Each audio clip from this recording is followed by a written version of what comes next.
Okay, I reloaded. I don't know. Sometimes I guess when you get it started, they want to stop it. Where was we at? We saying something else. We was talking about something like that. Just cut it off like that. What the? The access codes denied. All type of things going on. I think we're back live now. Where were we? Where was I? I don't know. We fine. We were speaking on the liver and transition, spring transition, slowing down, trying not to do too much as we move into summer. And then it's going to be a lot more heat coming in, so it's good to purge as well, calm down a little bit more. We are going to move when it starts to get warm. That's just natural. We're going to start moving. We're going to want to do something and get out. We've been sitting in the house all winter and autumn and everything. We want to get out more. Just gradually go into that transition aspect of movement. Um, don't burn yourself out before summer, basically. Quick, before we go into the meditation, a quick, the red light, yeah, red light, yellow light, green light, go. Um, so we're gonna get that energy, that green organic energy, that go energy, to um, pretty much proliferate the entirety of our body by way of the Wajit He Nagaru meditation.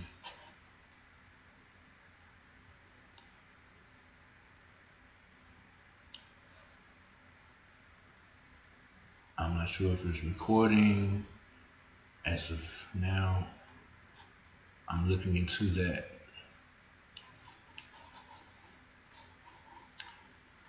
It's saying here live. I'm not seeing it up here. Hold up.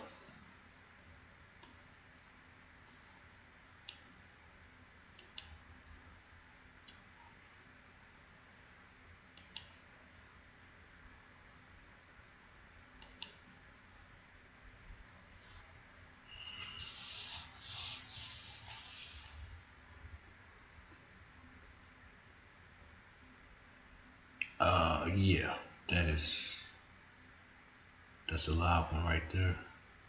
Think we got words? I think that's a live one right there.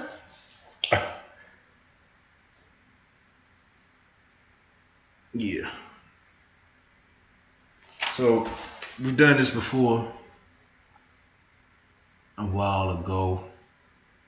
Seems like a few years ago, but it was like last week, I don't know, a couple of days ago.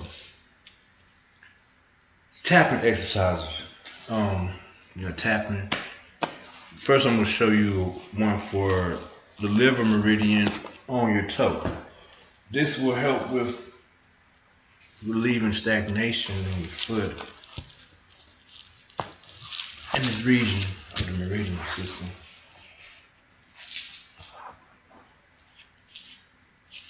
Let me see if I can get you on camera there, toe.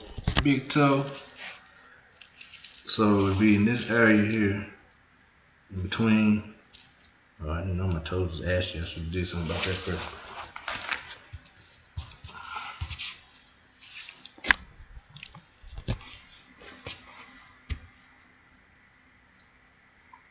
This area here. So what you're gonna do is get your thumb and basically rub up and out from the midway point here. See? You know, I got my nasty toes on there anyway. Don't you gotta look out for that. Yeah, I'll be on in a minute. So here and up. Breathe in and breathe out the negative energy of the liver. Breathe in. Breathe out. Breathe in. Press in right there. Breathe in. And breathe out. Make sure you're pushing the energy away from the body, not towards it. And that'll get some that stagnation that may be causing a few things it may that will help actually. Boom. So the liver meridian goes up from behind the toe here, then comes around, then goes up and behind the leg, then comes back around to the kneecap, goes up towards the groin area, then comes around and goes up here towards the liver, then sort of like deviates and go around here, then comes around back over the shoulder, then goes back, ends on the back of the neck. Just knowing the flow of it, basically, not knowing every point, unless you want to get into traditional Chinese medicine and everything to become certified and all that, or a licensed doctor, traditional Chinese doctor.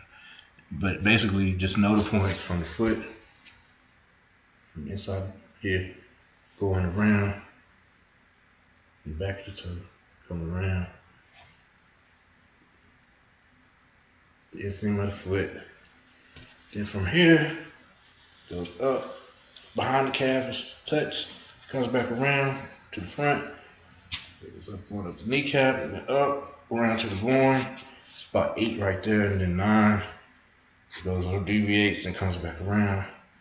Ends at 12, 13, I think, something like that, on the back of the neck.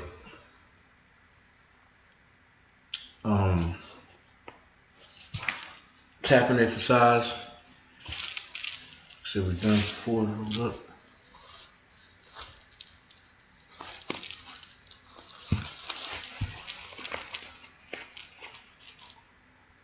Real quick, like,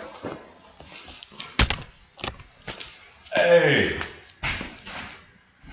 oh,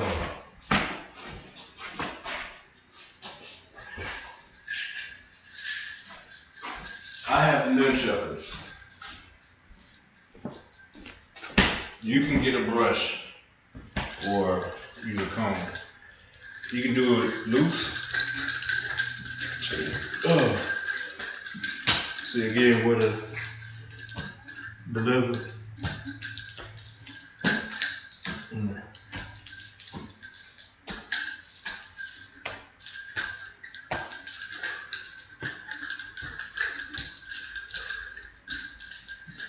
See the spot points as you go in and around.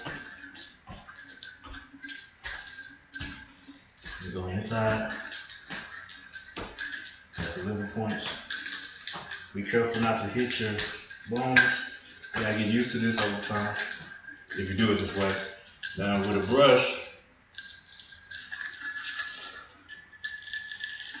I just screw this together. Sometimes I do it that way, but basically you go up, you find the point with liver energy. It's ascending, it's a descending energy. Gallbladder is actually descending. Liver energy is ascending. So you're going up.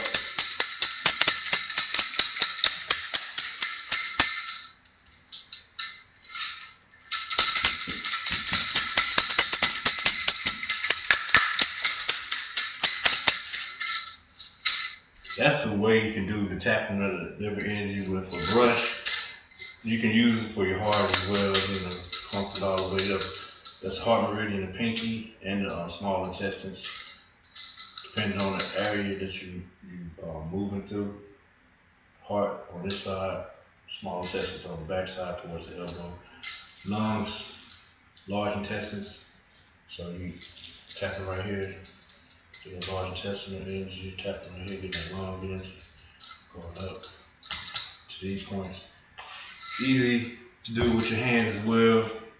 Basically, you just got your hands. You can open up into it just to regulate your personal emotional energy, because now you have to slow down everything. You know, that overactive brain. Now I'm sit in it. You can clap your hands together, create the heat within the palms of your hands, then tap.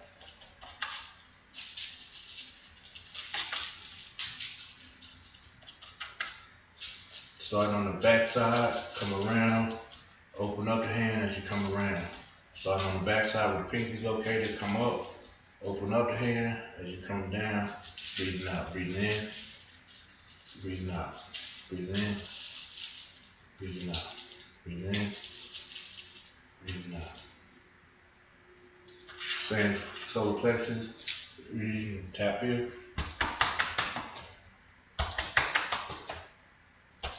This is good for the whole body, not just for the liver. And this right here is for the liver. See where how we're hitting here. Gallbladder. Urinary bladder, gallbladder. Stomach, liver, kidneys.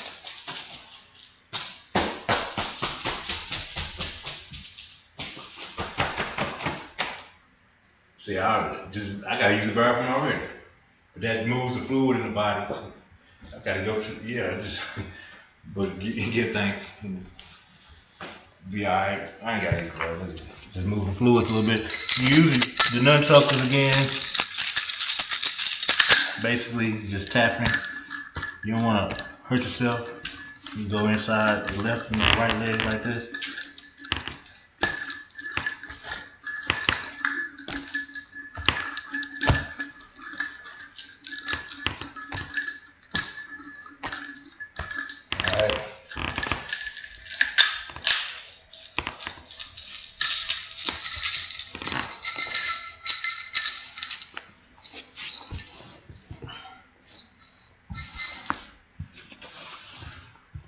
And then from there, we're going to begin with the Watcha Henakaru meditation. But see, before we get into that, see how I'm going to connect the pieces a little bit again. So we started out speaking on my cousin and his sister, my other first cousin, who passed away, and he has passed away due to this thing called Huntington's disease or Hall River syndrome. All right, so we went to the El-Bey Rakim show with Dr. Alim and Sister Kadira last week. Give thanks once again. Give thanks to the First World Order family. And it dawned on me that certain things we get introduced to in life, sometimes we forget how far we come, but we forget how we get there too sometimes. The brother, my cousin is a good man, good brother of mine, best friend growing up, my first cousin, we always hung out together, so we was doing a lot of things at a young age together, like I said, he introduced me to conscious information at the age of 19, so it's been a few years ago, if you will, it's been a couple of seconds, ticks at the top, that he actually handed me my first scroll in getting involved with higher consciousness, higher forms of information. So now, 30 whatever years later, and I'm watching this highly intelligent brother fade away somewhat, and then knowing that it's due to foreign chemical substances that were introduced into his genetic composition before he was born. His dad had this same issue, his dad's dad, and his dad's father as well, 5 generations. And this is 5 generations. We did the research, well, he did the research on it back in the 90s and told me about it, the actual Hall River syndrome, the Williamson syndrome and everything, and how they now classify with Huntington's disease. This is before it started developing within him, and he was, at the time, attempting to do holistic measures to obtain optimal health and not have this thing happen, but it did happen, and I don't know about the holistic thing, but the brother, like I said, the strong brother, showed me the way, pointed me on this path, and I'm sticking to my guns, give thanks for that brother. But now, hindsight is 2020. I'm looking back, I'm like, wow. So what happened is they know that this family that was on this Hall River Basin had some potentials. So these is indigenous brothers and sisters, of course, these the Native Americans that was already there, and they like, hold up, let's get these, let's dump this right here, affect your livelihood, water, bathing, drinking, cleaning, whatever it is. There's a lot of stuff, eating, cleaning food, whatever it may be, that water's gonna touch it one way or another. As far as those individuals that lived at that area is concerned, they were gonna have to touch it, be affected by that water one way or another. All right, so now we're here in millennia or whatever, and new millennia type situations going on. But I'm watching him fade, like I said, and it's mainly due to what has happened to him genetically.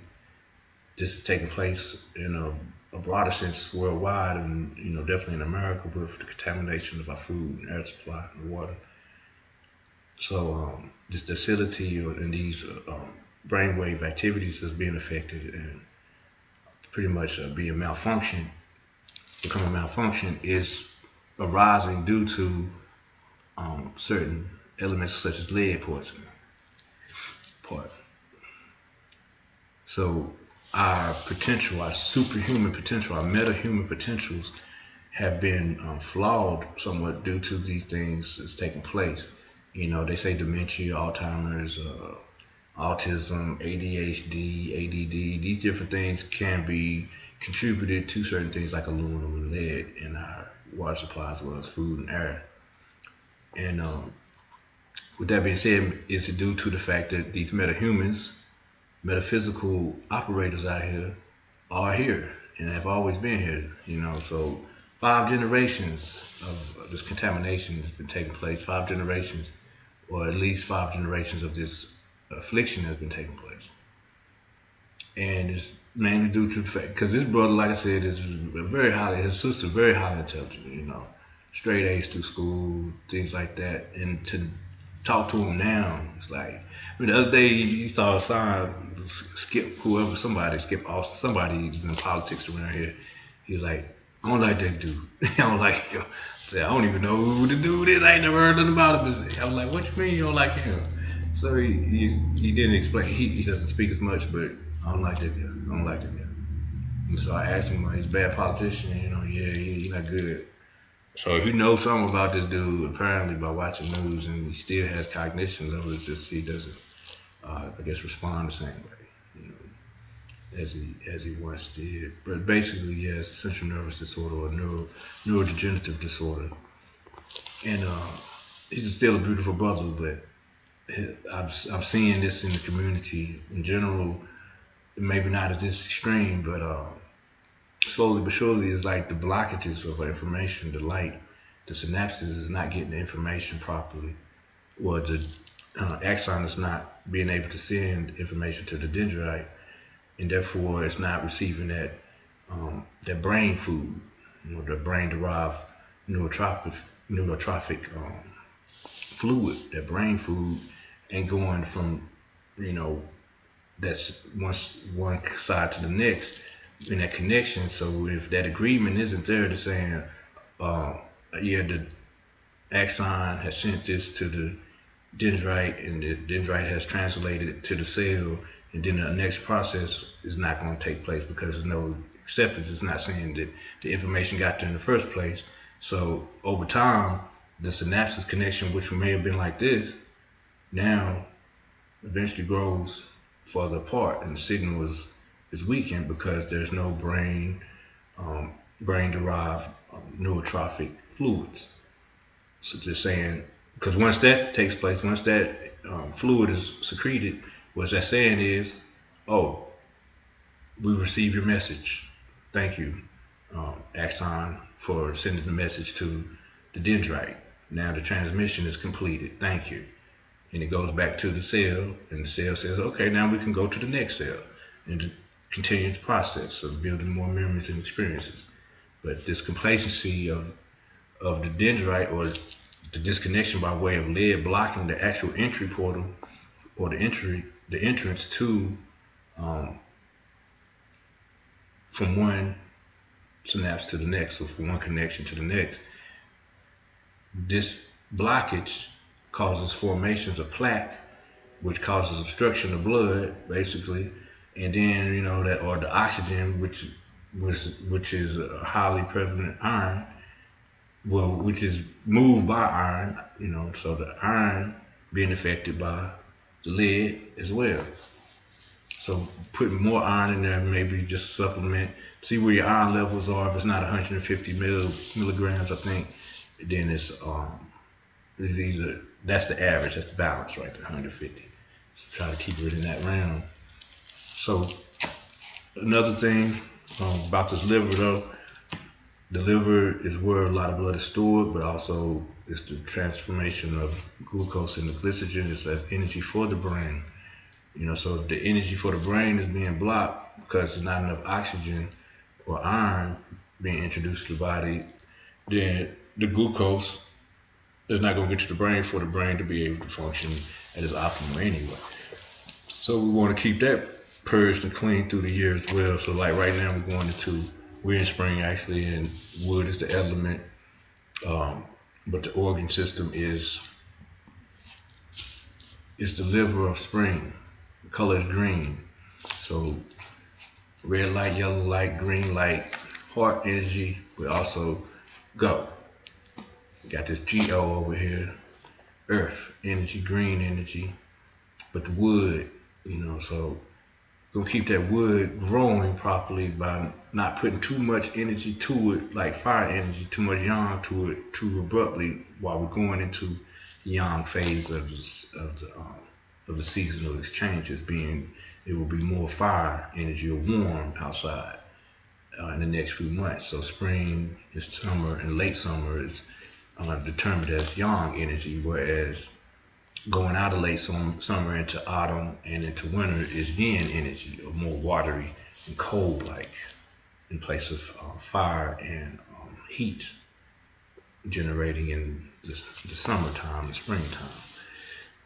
But they also relate to different types of emotions. So anger being one of the emotions of heat, aggression. So it's good to calm down as we flow into this exchange. That's the reason why we're doing the green light go right here. Red light physical, or the base reality. Yellow light going to the sacral region, where the actual spleen, pancreas, liver, gallbladder, solar plexus region, rather than not sacral, but solar plexus region, the third chakra. So red light, yellow light, green light go. Green light pertains to the heart energy. So we gotta have the heart, the light, we have to have the energy to be able to activate these other things that's going on within, so they can activate properly on the external.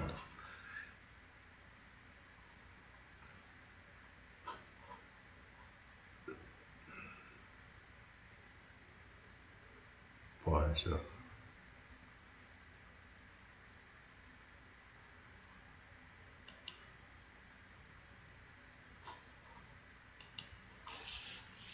Oh, we still on go. Peace, fam. Love and light. Peace can move. No time no here.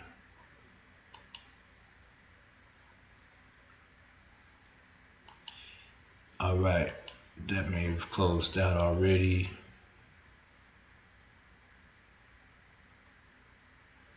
I'm still up and going too on Blog Talk, but get back to it right here.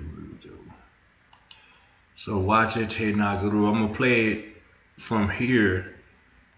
This is a retransmission basically. I ain't reposting it, but it is on Dr. Lean's YouTube page. Is Watch the Cemetery, I believe. I believe I can lie. It's a lie all up in believe. Be naive. I know it's on Dr. Lean's page. Now, what it is titled, it probably is Watch the Cemetery. Yeah. And it's speaking on the Watch It Head Nagaru. So I'm going to play it from here. So we're going to see it in place of my Beautiful, not by the hair of my chinny chin chin. So hopefully, the recap on that, you guys get it. So dumping water into the water, dumping chemical elements, chemical agents that are toxic in the water, um, decreases brainwave cognition, basically, and or brain cognition, learning disabilities. We become docile, we become weak-minded. So a weak-minded subject is easier to control when we don't have the courage, so to speak, to stand up and do what is necessary for us for our survival. And that's the most natural thing for anybody is to survive. So we're not surviving right now when we're under uh, the umbrella of the seat, basically. So these shows like this Green Lightning is basically disclosure because these powers that be, these littles, are judging themselves, and they know that it's brothers and sisters out here to know the truth. So they just signed another contract for another season. It is in April 3rd, after they saw the results of the Black Panther movie. They're like, yeah, this is gonna be a hell burner right here, barn burner. We're gonna keep this show on the air, whatever. But that's Black Lightning. It's a pretty decent show. I watched every episode. They always entitled after some type of biblical thing. The last one I think was the Book of War. One was called the Book of Revelations, the Book of Resurrection. It's all different type of that related to. The one was called the Black Jesus. Speaking on how Black Jesus. Um, but yeah, it's definitely something. Check it out. But Black Lightning, that's that energy, the cerebral spinal fluid going back up. Black and light, that's lead and gold. So how lead is transformed to gold when the information is properly infused, or lead and iron. You know what I'm saying? So the man of steel, um, getting back to our natural way of being, nature, natural nature, supernatural. When these things are fused together properly, certain activities that are unnecessary will basically they will be subsequently diffused by way of these actions. I don't want to talk you to bed, so let's get it in. Actually, I'm about to talk you to bed. This is going to be me speaking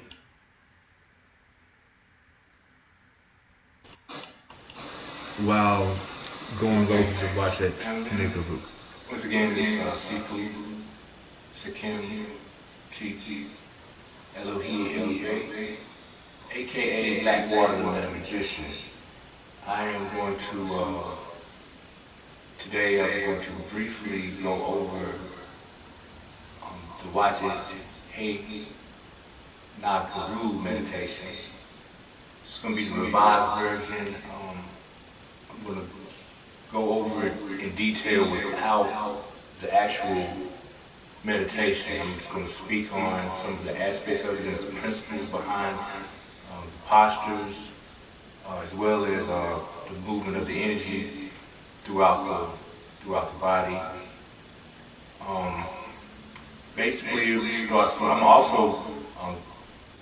I'm going to give a more informative written commentary as well.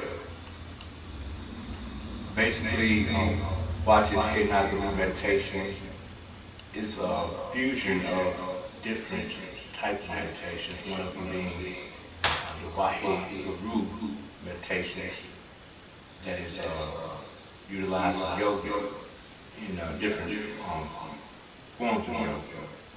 But it is it's a very powerful meditation. So it's actually a bellows breathing technique where we utilize our stomach, our abdomen, and we allow it to go in and out very rapidly. So in that very rapid flow of breath, it allows the energy or the blood basically, especially when the chest is being compressed in, the blood goes up towards the brain. And when it's going out, or we are exiting, we are inhaling, the stomach will be going like this. So on the exhalation, the breath goes up, on the inhalation, the breath goes down.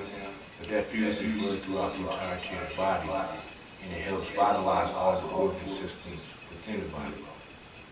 It also brings about stronger immunity due to the fact that we will be activating 3 glands, and these 3 glands are also the 3 elixir fields, or dantians in traditional Chinese medicine and Taoism. Basically, they are the 3 glands of the testes or gonads, the testes and the ovaries. Then we have the thymus gland, as well as the pituitary and pineal gland, basically. So these glands hold a precious amount of fluids and hormones, blood, different enzymes that activate those energies into the body to keep the organs at a pristine level and very healthy. So in doing such, as far as the very powerful breathing technique, this is a very advanced technique as well. Like I said, I was saying it's a fusion of 3 different types of meditation. One of them being the bellows breath. Bellows basically is an instrument or device that is utilized to cause fire to blow more rapidly by engaging the 2 handles on the bellows. It's a bag of air that you press down like this, and it causes the air, but the air will cause the fire to rise. So basically, the 2 lungs will cause the rising of the kundalini, or the internal energy, basically the cerebral spinal fluid, to rise back up and go to the brain or the pineal gland region. And it will actually go through and fuse basically through those 3 endocrine glands, and imminently through all endocrine glands. But those are 3 major glands. The thymus gland produces T cells, which will increase immunity. Of course, we know that our life or essence is the lower, the root chakra, basically, or the sacral region as well, with adrenal producing, the adrenals and kidneys are connected, so the adrenals produce essence, and the kidneys produce the essence, and it goes down to the urinary bladder, section of the sacral nerves, and then into the gonads. And also the pituitary gland with the human growth hormones, as well as the pineal gland with melatonin and serotonin and different catecholamines. So as we produce these different enzymes, hormones, and chemicals, biochemicals of the body, they are all intertwined and formulate cerebral spinal fluid.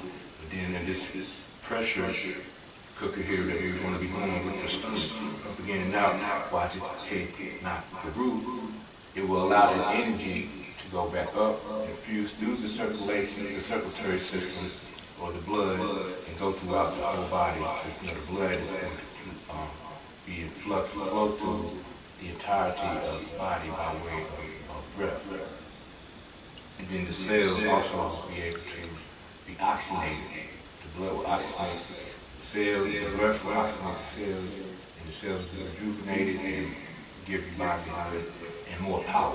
It also will increase your psychic ability by fusing those 3 elements of spirit, which are those 3 elixirs, with getting those knots and blockages out of those areas, so that the entirety of your internal workings will be able to come online properly without those abnormalities of blockages due to certain activities that we have participated with, even emotional and spiritual. So by way of mind, we bring this in, and that's internal force. So it flow into the physical arena proper. So, all right, with that said, and the third aspect, or the other 2 aspects, we have bellows breathing, and then we have retention breath. The retention breath is towards the end of the meditation, when we hold the breath for 81 to 108 heartbeats. Basically, the heartbeat is 1, 2, 3, 4, 5, 6, 7, 8, 9, 10. It's not going to be 1, 2, that's a second, so that would be a little bit more elongated. It's going to be very, not abrupt, but a little quicker, snappy, like the heartbeat. Alright, so that's a heartbeat. So 81 to 108 heartbeats, depending on the practitioner and the level of their meditation. Like I said, this is a somewhat more advanced meditation. You would definitely want to have an empty stomach. So that would be 2 to 2.5 hours before the meditation. You would be eating, and if in the morning, definitely evacuate your large intestines before participating in performing this meditation. Don't want anything going on in your lower abdomen, feces, anything like that. So go ahead and evacuate. And it is a good morning meditation because it stimulates blood, so it's going to give you heart energy or fire energy. But you can also do this in the evening. Maybe not as many grams as you may want to activate through the morning hours and throughout the day for your while you walk and do your journey. At night it's cool too, but like I said, maybe not as many grams. Just cut back or do half. It's not like just a normal meditation where you will just be sitting still and relaxing the muscles. So it's an exercise. It also can be defined as a Nagum, which is basically an internal meditation or internal work, versus like a Qigong meditation or Wigong, where they're mostly dealing with external means of meditation and external means of bringing the energy towards the skin. This is all going inner, so you are developing sinew basically because every organ and muscle and tissue is going to be getting stimulated by the blood. So the blood is going to strengthen your sinew or fascia. Every part of our body is connected by way of this fascia. So the puzzle, the little lines of the puzzle will be strengthened. It's like you put glue in the puzzle so it'll stay together, properly. Alright, the third aspect of the meditation is opposite nostril breathing. So when we're breathing in, we're going to hold, when we breathe in, we're going to hold down one nostril. First part of it, we'll just breathe out. I'm going to go over there, and this finger will be in the center of the brow chakra, the pituitary gland, first eye region.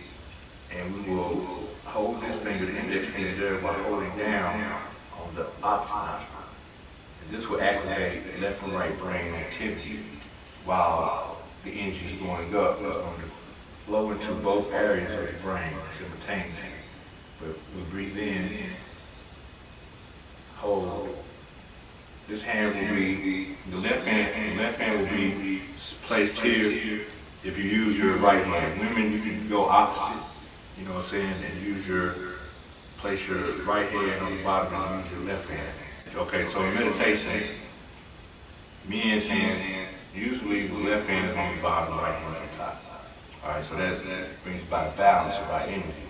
So here, my left hand is going to stay down, my right hand comes up. This is going to activate left brain activity while my left hand is putting the palm on it. See, we press in on the thumb and the index finger. This is the wisdom mudra. So what we're doing is when we're pressing in, there are reflex points here that are connected to the pineal gland on the back of the thumb. Right? Alright, so we're pressing in on the back of the thumb, and that's going to activate the pineal gland region so that the energy will flow from the left, which is the feminine aspect. So we're balancing that energy. This hand is going to be pressed down with the index finger in the mid-brow, the brow chakra region, the asana. And we're going to hold that here for the entirety of the meditation. Alright, so that's the third aspect, or the third function of it, or one of the three parts of meditation. So we have bellows breathing, we have opposite nostril breathing, and we have retention breath. All three of those breaths utilized together bring about a very pristine, more powerful exchange in the transition of that energy throughout the body. And you will see the effects of it as you participate with it. Alright, like I said, I'm going to put a more deep, it's going to be a detailed description of what the actual Wajid Head Knocking meditation is. I did write down a more descriptive written commentary of how it is. Okay. Alright, so you see the Wajid Head Knocking is very powerful. Purging the body, cleaning the body, allowing oxygen to get to the cells properly. They go with the iron. There's an old technique in martial arts called the iron body training or iron shirt training. So the iron is basically the blood again. Deep breathing, holding tight positions as far as restraining or tension is concerned. So it might be hugging a tree. This is actually the iron shirt right here. Put it on the iron shirt. And you hold the tree tight. It's a grip. And relax. So we're tightening up the muscles. But this is putting bringing more blood to the skin level. And therefore cleaning and purging anything out. Because the skin is like the biggest organ really on the body. It evacuates certain toxins that other parts of the body can't get out. So by bringing that blood up there, getting that iron going, that iron body, they say Tai Chi body is or the Tai Chi practitioner over time has arms of iron wrapped in silk or arms of steel wrapped in silk. It's been said different ways, but again, steel is iron and carbon. So iron arms wrapped in silk. The subtle skin due to the purging process, but the strong muscles due to the flexing and the slow movement of Tai Chi, as well as the Qigong aspect of Tai Chi, doing different movements. Oh yeah. Yeah, I need to get that one in out the way.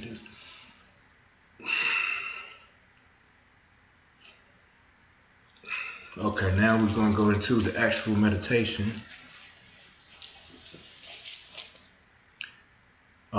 So find a very clean and clear area where you can meditate for a certain amount of time in private, that sacred space.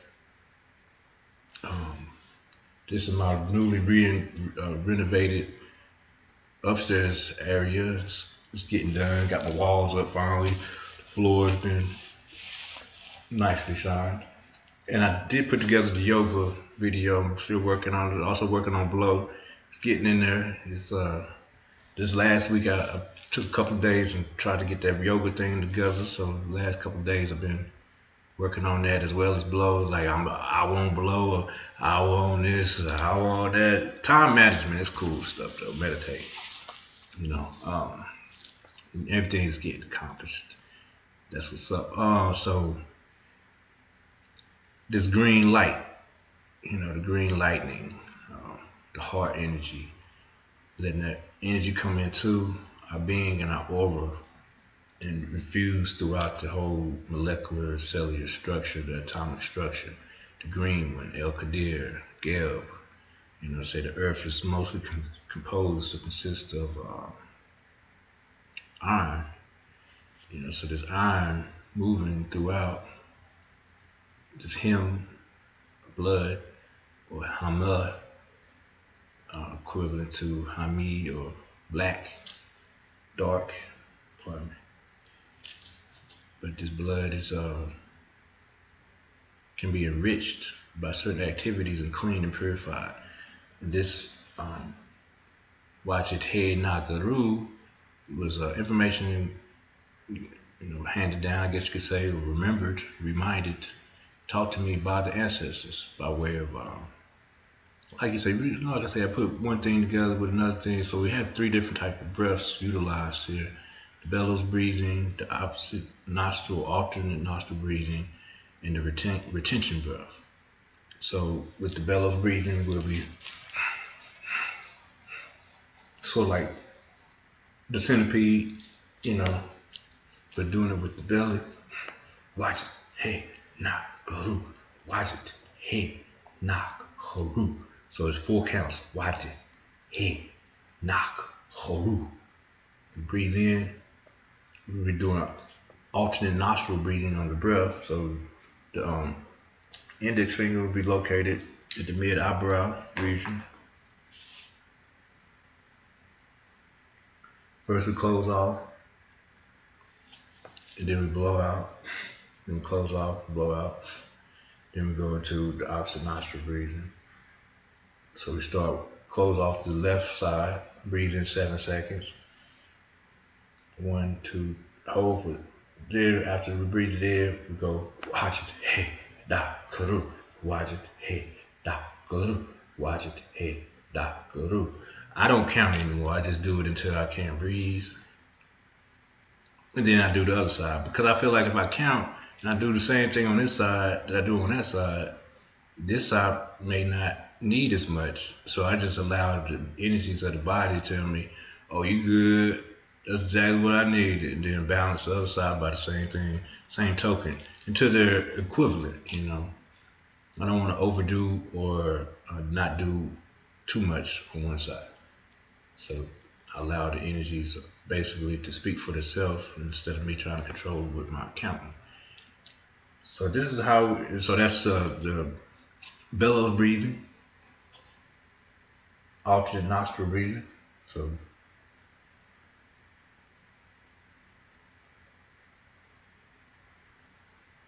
we'll do that a couple rounds, and then the retention breath. Retention breath is at the end of the meditation, where we hold the breath for 108 counts, 81 to 108 counts.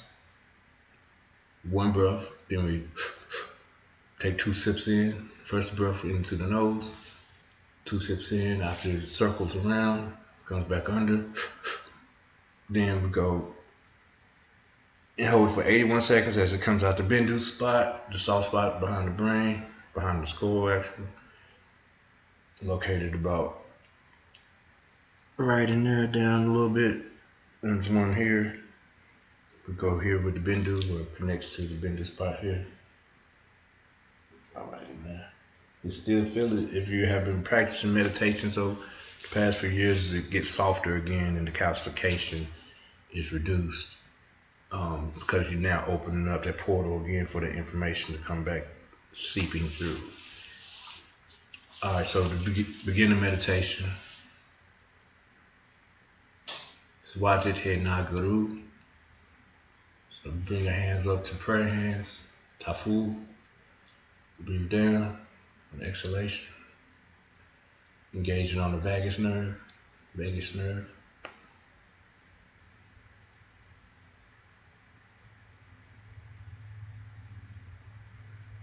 Normally I gather myself here.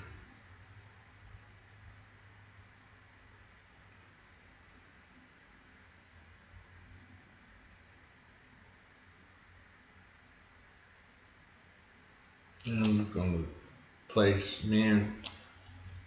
just get our right hand and place it over the right nostril. I'm going to breathe in. Women, you could do the opposite. Left hand, place it over the left nostril, or you can do it either way, however you feel comfortable, you know.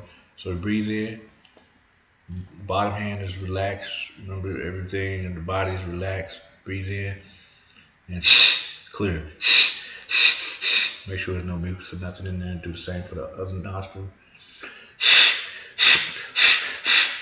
Make sure it's clear.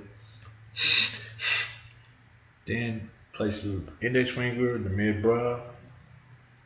But breathe in through the left nostril. You can pinch off again the pineal gland region by pressing in on the thumb, the nail of the thumb right there. So engaging on the pineal gland, turning it on. You want to keep the elbow tucked so it don't be up here obstructing the passageway of your lung energy. So you want to keep it tucked and down. So that's why I ain't got it over there, or, you know. And remember to check your posture as you flow into meditation. So breathe in. hold it, watch it, hey, nah, guru, watch it, hey, nah, guru, watch it, hey, nah, guru, watch it, hey, nah, guru, watch it, hey, guru, watch it, hey, nah, guru, watch it, hey, nah, guru. Then you open up the right nostril and you breathe out of that nostril. Now the chant can be sub-vocally or said within, internalized. That way you can retain the breath a little bit longer. So you breathe in here and just sub-vocally say Wajid Hey Nagaru in that 4-count scenario. So breathe in, close off.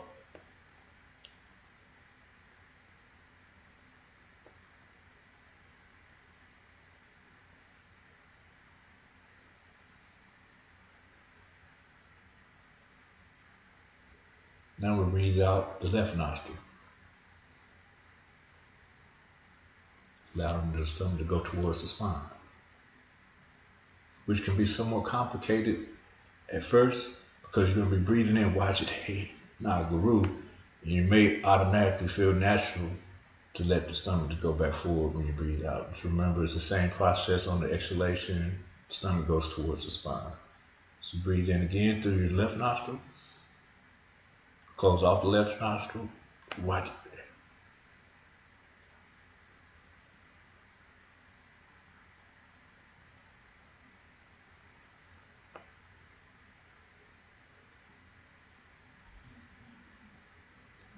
Breathe out the right nostril. So that's 2 rounds. We're going to do 4, so we got 2 more. Breathe in through the right nostril. Close off the right nostril. Begin to watch your head out the root.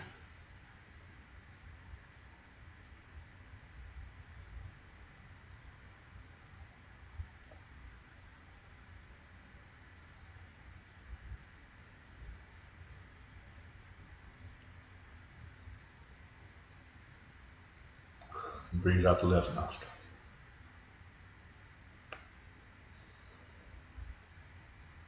One more. Breathe in. This is 1 run. So it'll be the left and right nostril. Breathe in through the left nostril. Close off.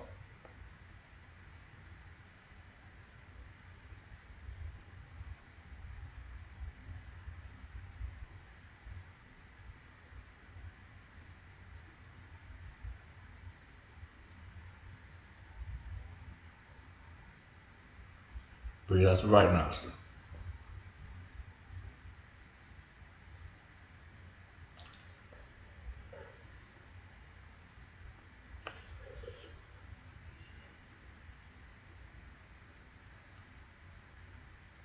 Once more. Making a little better, making the abdomen large like a beach ball. Close off. The right nostril.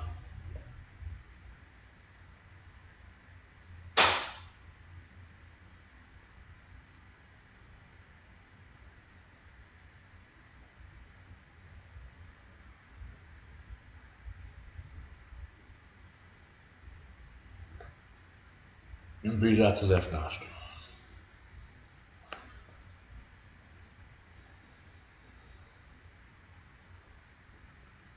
Allowing the energy to go from the base, leg, into the higher root chakra, the higher chakra, crown chakra, gold.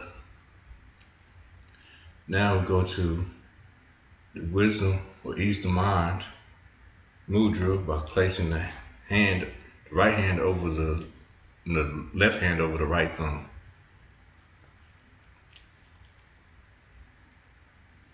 So calming the mind brings about a calm reality or atmosphere within your inner being. So now we breathe in through both nostrils, the acidic breath, and we allow it to go down while infusing it with the color green. We start at the root chakra and make our way around with the cosmic circulation. So breathe in, see the color red, and go up the back of the spine, over the top of the head. Then breathe out, no, hold the breath, forgive me. Allow it to go all the way back down to the base in the circular pattern. Breathing in, holding it, see the color red, and once it gets back around, breathe in twice through the mouth, the alkalizing breath, and allow the energy to go back up the spine and then out of that bindu spot, the back of the head, and infuse the color black with it as it goes out into the cosmos. It comes back down as well. So breathe in, hold it there for 81 seconds. So that once again, so we breathe in, the color red, it's the initial, the first engagement, going around the loop, the circle, microcosmic orbit, holding the breath, come around, continue to hold it, breathe in twice through the mouth, see the color black as it goes up, moves towards the spot, through the spine, all the way up to the bindu spot behind the head, and that whole 81 counts. 1, 2, 3, 4, 5, 6, 7, 8, 9, 10, 11, 12, 13, 14, 15, 16, 17, 18, 19, 20, 21, 22, 23, 24, 25, 26, 27, 28, 29, 30, 31, 32, 33, 34, 35, 36, 37, 38, 39, 40, 41, 42, 43, 44, 45, 49, 50, 51, 52, 53, 54, 55, 56, 57, 58, 59, 60, 61, 62, 63, 64, 65, 66, 67, 68, 69, 70, 71, 72, 73, 74, 75, 76, 77, 78, 79, 81. And breathe out.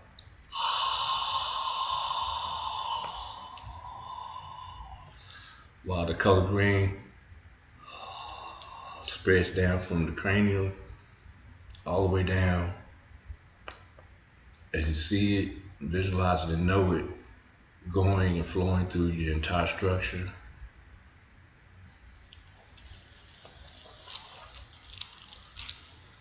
All the way through.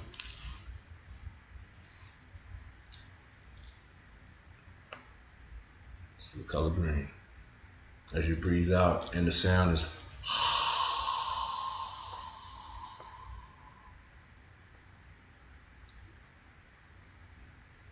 so that's how that's done. I'm talking through it somewhat like guided type of meditation, that format. But when you're at home, you're not going to have anyone talking, so you do it, you know, from your own perspective and how you feel comfortable. But those are the guidelines as far as being done in the manner that I've performed it and demonstrated it, and seeing the changes. You may be different, of course. We are all somewhat different, so you may find something that in that type of meditation that may be excluded. You might want to include something. But basically, breathe in here, engage upon your breath, find yourself, find your center. Breathe out. In. Right.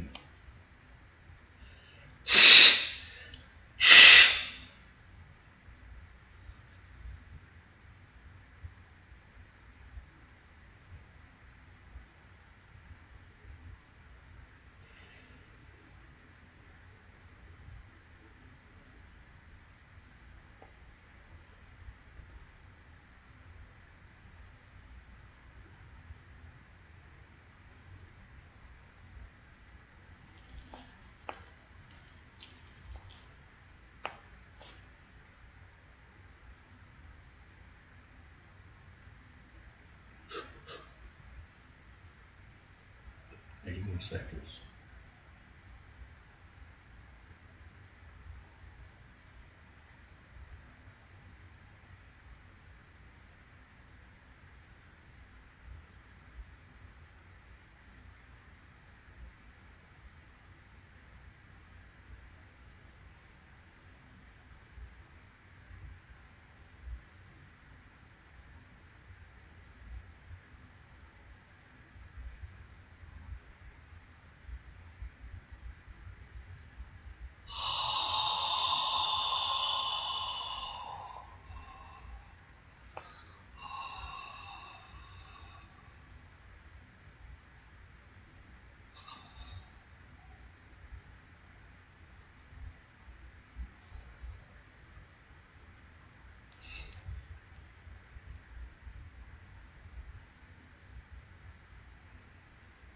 and relax. So those 3 activities, those 3 different type of breaths, bring about different functions and capabilities within the body, physically, psychically, or whatnot. It helps with emotional baggage by emptying and purging some of that excess out. It helps move the energies in the body properly, blood flow, circulation, oxygen flow, respiratory system, as well as circulatory functioning as far as nerves are concerned. It helps speeds up metabolic rate, so things get broken down a lot faster and won't be sitting around just waiting to be assimilated. It's all around good meditation. I found it helps with my energy for the day. When I haven't performed it, my energy level is somewhat down, but when I do perform it, it's at its peak, sometimes beyond its peak. It'd be like a cup of coffee and some crack all mixed in one cup. Really not, But anyway, it's very effective, very beneficial. Good meditation. Go back to it on YouTube on Dr. Ali's page. I think it's Watch It Hey Nagaru. Watch the Cemetery. Watch It Hey Nagaru. Watch It WAJET. Or I'm not sure how I may have wrote it on there, but check it out. More abridged, but that's the actual meditation. Now you do it at home on your own, it's going to be completely different. I mean, basically, you won't hear me talking, and I won't be like doing it real fast. Basically, get that iron body right, that Iron Man correct, get that steel man of steel going by way of eating that green plant. You know what I mean? Like Black Panther did. So he ate that green plant that gave him his Black Panther abilities. Next thing you know, he was out there helping out with things in his society or his world. Wakanda, the great spirit.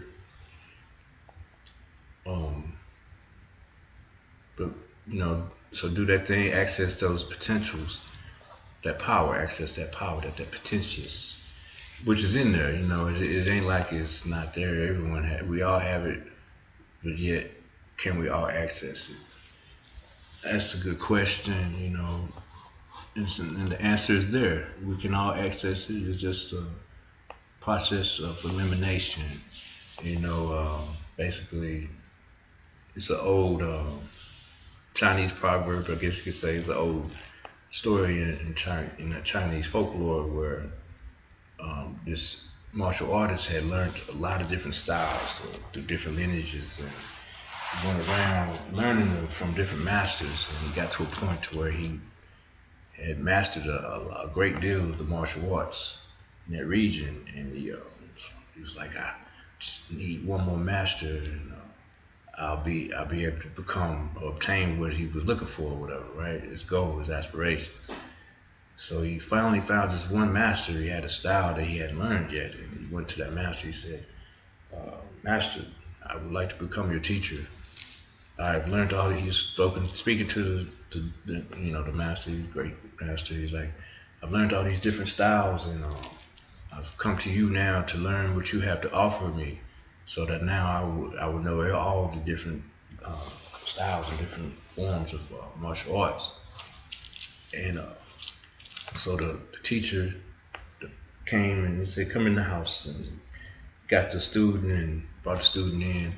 He sat down, 2 cups of tea, empty cups, and he brought the tea out and he started pouring tea into the student's mug. And as he poured the tea in, he continued to pour it until the cup overflowed. And the student was like, Master, what are you doing? My cup is overflowing with the tea. What are you doing?" And the master teacher looked at the student and he said, "This is you." He said, "You must first empty your cup in order to fill it." He said, "As of right now, your cup is overflowing. I cannot pour anything else into it." So he denied him. He didn't allow him to be his student because he had too much going on. So sometimes we gotta empty things that's in our life in order to put new things in there so we can continue that process of learning. You know, learning is a everyday experience, and when we sit down and decide to become stationary and stagnant in our learning, then we lose touch of our purpose. You know, man's greatest purpose is to find his purpose. So how can we find our purpose if we stuck in the rut thinking that this is it? That's all. Just what I do. And we got stuck in this little situation that we call human or physical because we forgot that it is all a cycle of spirit, shin. You know. So that meditation really helps with every aspect, emotionally, mentally, and most definitely physically by way of obtaining the spirit. In that exchange, it takes a little while. That you saw, I was doing the Shakti shake and everything, but that cerebral spinal fluid, when you allow it to progress by way of intent over force and visualization, it actually does move through the body. You can actually um, put your hands on it, just about, if you will, and really see it moving and going through those different areas. So give thanks, practice that. Get right with it, don't get too wrong with it. Any questions, please feel free to ask. I'm right here available for a few more moments. So let me see here. Let me go back.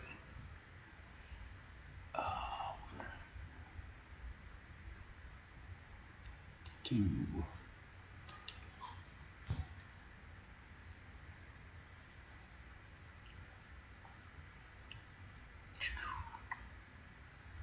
Let me get my glasses. My liver functioning. The liver's always also liver also gives way to the eyes.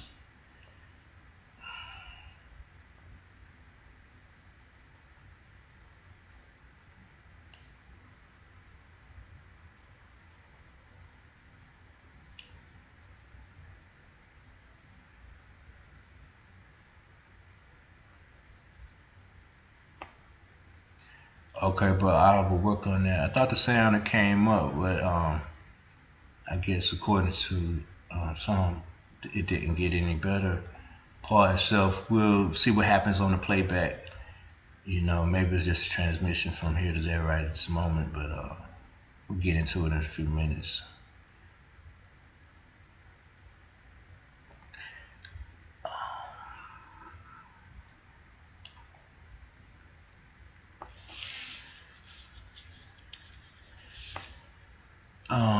Stay straight, Panthers. Any books on these breathing basic techniques?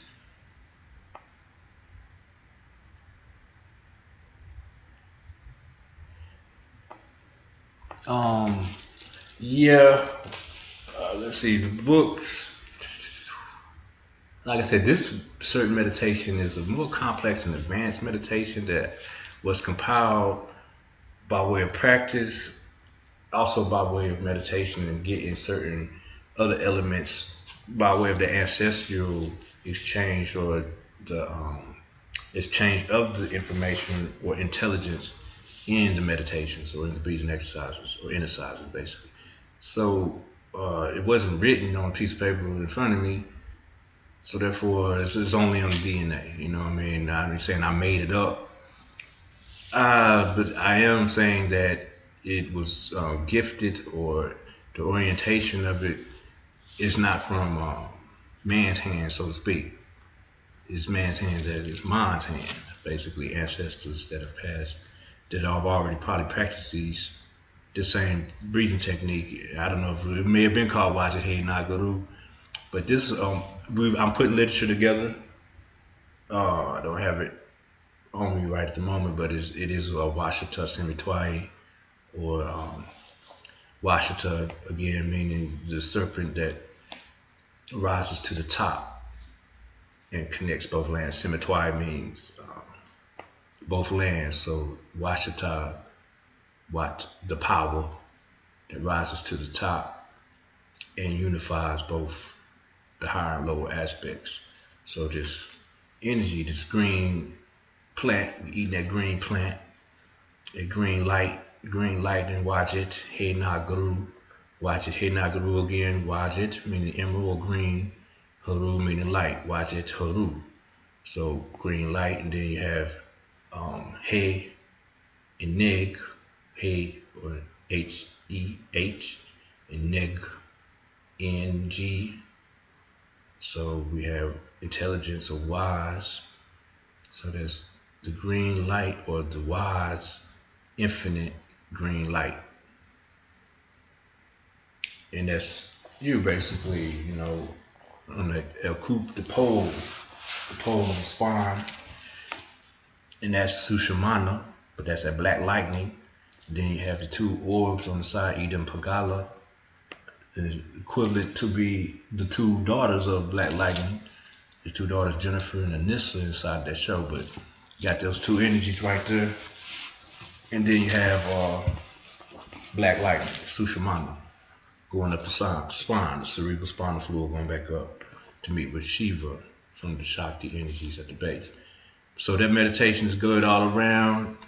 Enjoy it, breakfast, lunch, or dinner. Again, when it's warmer outside in the summertime, it's best to do it in the morning when it's cool. Try not to do it in the hot part of the day because you're going to be drawing a lot of heat to the body anyway. It's good for winter. Helps you keep warm through the winter time as well.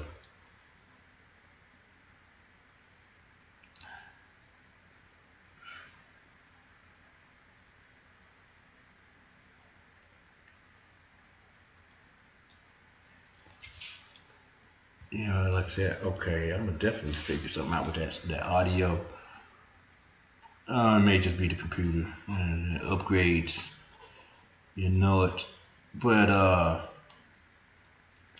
this is where we're gonna end it out right around in here like that.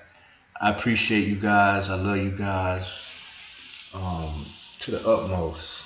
Ahuba. Love is love. Just like I'm saying again, this is intended for those who are on that path, on that walk. Remember, the reason ain't the purpose. The purpose is not always the reason. And true indeed, brother. And when we are moving on this path, we gotta also recall that everyone is on the path. They may look like they moving slow. They may look like they moving too fast. Maybe it may be looking like they ain't moving at all. All in all, we're all on this path together. Yes, meditation for beginners, if you will be very simple. And this is just for breathing. There's no visualizations going on, no guiding, anything, energies, no. It's just to become acquainted with your breath and notice how we are breathing.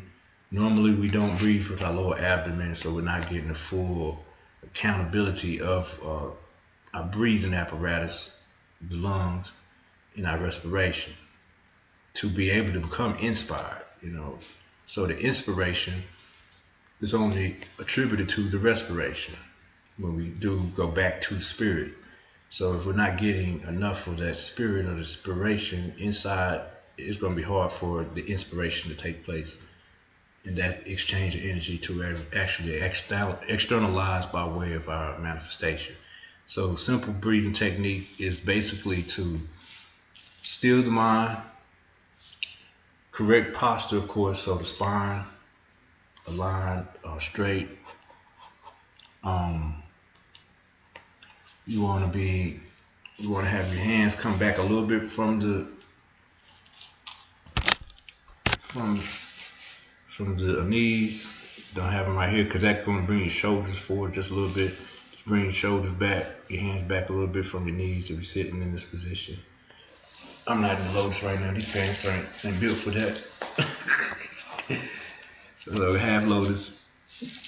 Basically, hands back, stay relaxed. Correct posture, straighten the back, third, fifth vertebrae, lumbar vertebrae slightly going forward, shoulders still relaxed going back. Turns at the roof of the mouth, behind the teeth. You know the routine, with most, but behind the teeth.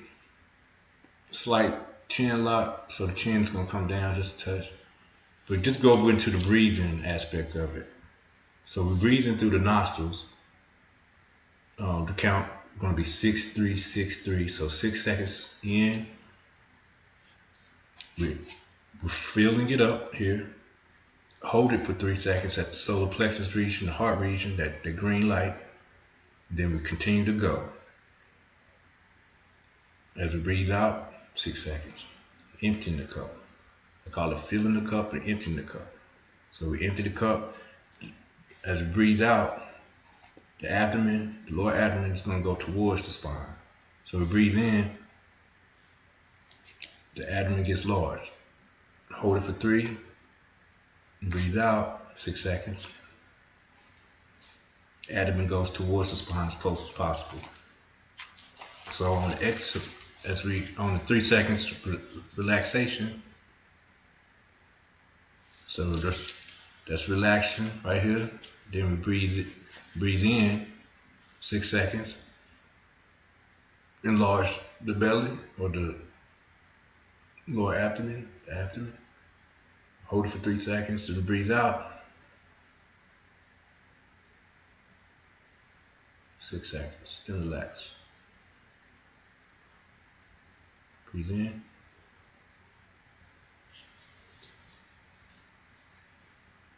Hold for 3. Breathe out. 6 seconds. So that's that dynamic pump right there, getting the exchange of those two energies, electromagnetic energy, bioelectromagnetic energy, going through the spine, going through the blood, going through the interchanges of metabolism, respiration, digestion, circulation, all those different activities the body is regulated by what's going on in that breathing. So if we're not breathing properly, then it's also going to introduce different emotions in the body. You know, be it anger, be it sadness, be it hate. So whatever it may be, overthinking, these different energies that's going through the organs, generated in a standstill, like, you know, what happens when water stands still for too long. Bacteria, mosquitoes, all type of toxins start to accumulate instead of that steady movement, that flow going. So that meditation helps with that. It's a very simple meditation. It's just normalizing the breath, basically. You know, getting back to our natural way of breathing, which would be deep conscious breathing in our abdomen more so than shallow breathing within our chest. And that doesn't allow oxygen to get to the brain as well as to the cells, basically. So, you know what I'm saying, that breathing is moving and forming iron, red blood cells, which is the oxygen carrier to the other cells. So that iron gets in there and does its thing, start doing a typewriter on there, and it starts improving the body by way of that exchange of oxygen. So just deep breathing through the nostrils, 6 seconds. Hold for 3. Breathe out 6 seconds. It's very simple. I still do that to this day, and you know, that's my opening right there. I open up with that breath. I do one that way, and do what is called opposite breathing, where I breathe in this time and allow the abdomen to go in towards the spine on the inhalation, and then breathe out on the exhalation. So that's reverse breathing. It's a little bit different as far as the feel and becoming comfortable with that breath. So that's a more advanced breath technique, dealing with the iron body as well, and forming the iron shirt. But the first one is just normal deep abdominal breathing. So you just breathe in, fill in the cup, lower abdomen large, hold for 3, breathe out, empty the cup. And that gets you built up. It'll help you with bringing about energy or vitality for the day, but it'll help also with building the foundation of meditations to where you're going to want to learn to access different parts of your, ultimately your different bodies. Your soul body, your spirit body, your mind body, your astral body, your aura, and your ethereal, as well as the physical. So as you form these, as you start breathing in with these different techniques, they're going to develop each aspect, and you will be able to notice and see these aspects of your being, your auric beings, starting to personify over time. One of the best ways to acknowledge this is by doing the Osir meditations, like out of the book Metanetter. Those meditations are very prevalent and concerned of pinpointing who you are and how to acknowledge that and then engage upon becoming the God within you, not just saying it, but actually activating and doing it. Because in order to be something doesn't necessarily mean I am this by saying I am this.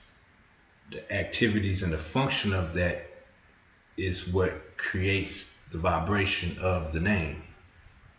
So just because I call myself something, that doesn't mean that's who I am if I'm not functioning in the arena of the descriptive definition.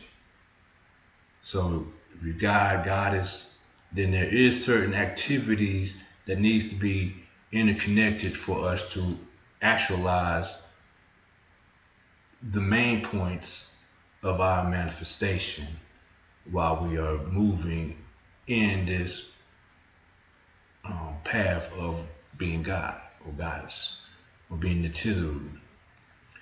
Alright, so the divine aspect of ourselves is knowing self. And the knowing self is acknowledging who we are from the finer points of the unseen reality all the way into the grosser points of the seen reality, as above, so below. And all this is done within the breath, breathing properly. We lose track when we ain't breathing properly.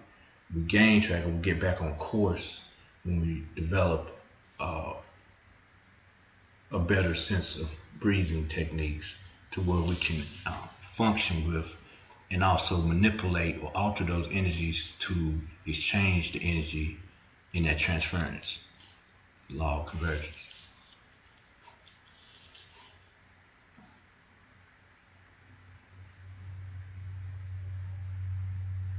Okay, so I hope that helps, a little something there for you guys.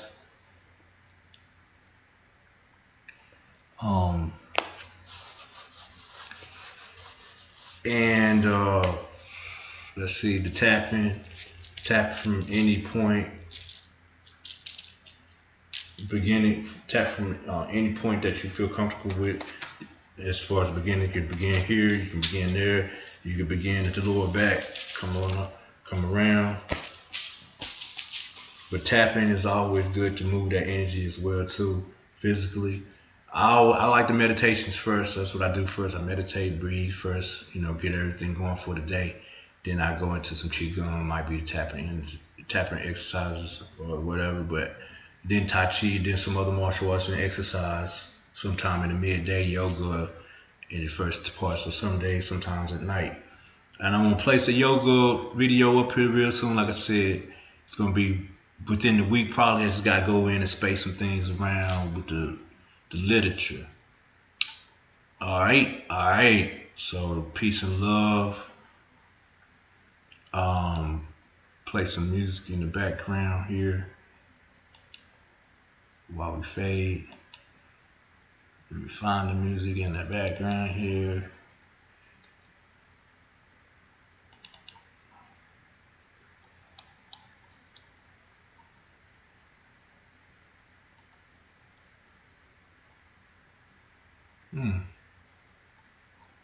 It's not there. Oh, okay.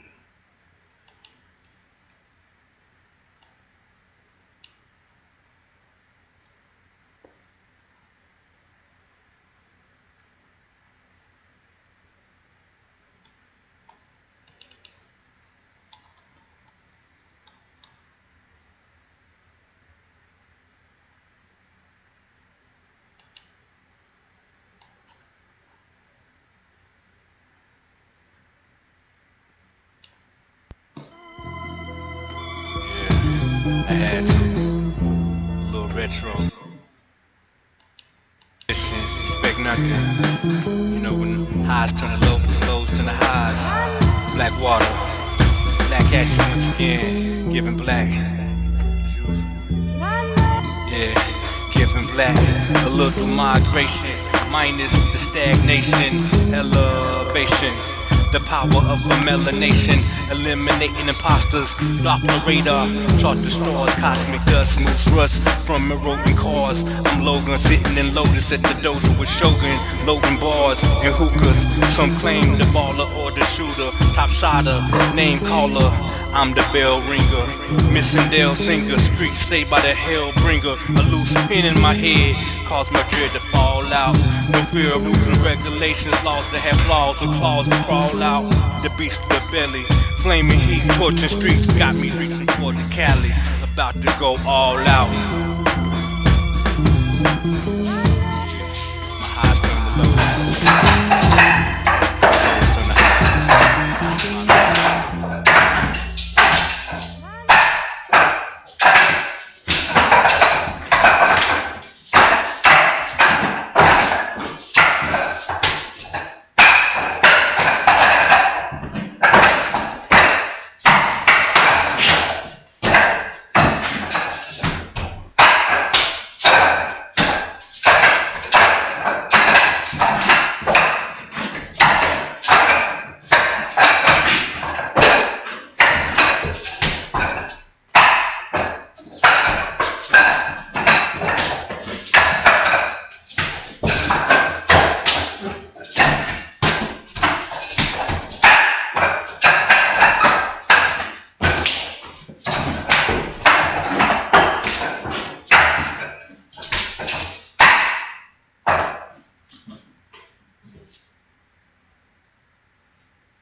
Playing with it.